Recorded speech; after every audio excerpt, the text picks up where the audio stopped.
আসলতে মোক ঘাটটোতো নিয়ম মতে বৰ্তন দিছে, নিয়মাৱলী বান্ধি কিনে দিছে।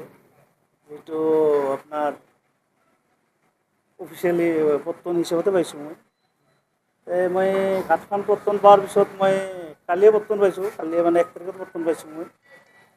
বৰ্তন লৈ সিদিনা আহিলোঁ। অহাৰ পিছত যেনিবা মই কালি বজাৰৰ দিন আছে, তাৰ কাৰণে কালি নতুন কৰি মই যিহেতু লৈছোঁ, তাৰ কাৰণে মই কালি ঘাটখন চলোৱা নাই। আৰু আমাৰ পুৰণা লেচেছন চলাই আছিল। মই ৰাইজৰ অসুবিধা হ'ব বুলি ভাবি কিনে কালি মই চলোৱা নাই। আজি পুৱাই যেনিবা মই ঘাটখন উদ্বোধন কৰিবলৈ গৈছিলোঁ নতুন হিচাপত। তাৰপিছত যেনিবা আৰু ময়ো কিছুমান আমাৰ গণ্যমান্য ব্যক্তি মই মাতিছিলোঁ তাতে। আমাৰ বাজাৰ কমিটিকো মাতিছিলোঁ, যিখন বাজাৰ কমিটি আছে লগতে। মাতাৰ পিছত আৰু যেনিবা তেখেতে বাজাৰ কমিটিৰ মানুহখিনি যদিও নাহিল, মই কিছুমান গণ্যমান্য ব্যক্তি যিসকলক মাতিছিলোঁ মই, তেখেতসকল আহিল। অহাৰ পিছত মোটামুটি উদ্বোধনী কৰাৰ পিছত আমাৰ যিজন পুৰণি লেচি আছিল আৰু বিশেষ কৰি আমাৰ GN হাইস্কুলৰ প্ৰধান শিক্ষক ৰফিকুল ইছলাম আৰু তেখেতৰ লগত আমাৰ নতুন কৰি পাৰঘাট কমিটি এখন বনাইছে। এই কমিটিখনৰ সভাপতিজন চোৰাবালি মণ্ডল আৰু লগতে আমাৰ প্ৰাক্তন বাজাৰ কমিটিৰ প্ৰেচিডেণ্ট সভাপতি তেখেত আলতাফ হোসেন সাহেব ডাঙৰীয়া, আৰু তেখেতৰ নেতৃত্বত আৰু বহুত কেইজন মানুহ আছে, যথেষ্ট মানুহ আছে।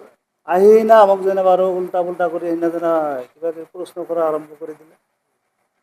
তোমালোকে ক'ত পালা বৰ্তন, কিবা কিবি নানান ধৰণৰ কথা সুধি আছিল। আমি কৈছোঁ নহয়, আমিতো অফিচিয়েলি মতে পাইছোঁ।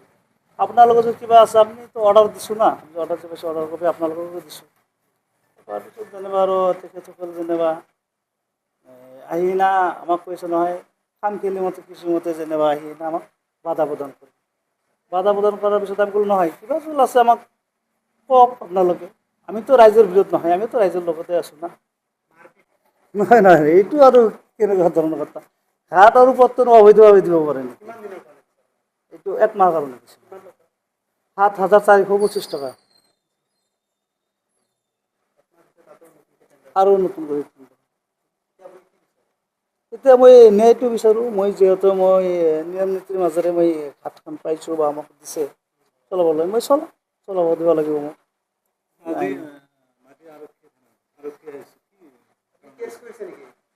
হয়, মই কেছ মানে বহুত ভাবুকি দি আছে। মোৰতো আৰু হেৰিৰ কথা আছে না, মই এজাহাৰ এখন দি আহিছোঁ যাতে মাটিখনত যাতে পৰৱৰ্তী যাতে মোক কিবা হেৰি কৰিব নোৱাৰে। যিহেতু আজিয়ে মানুহখিনি লৈ না দল বল বান্ধি মোক মাৰিবলৈ আহিছে, চেষ্টা কৰিছে মাৰিবৰ কাৰণে।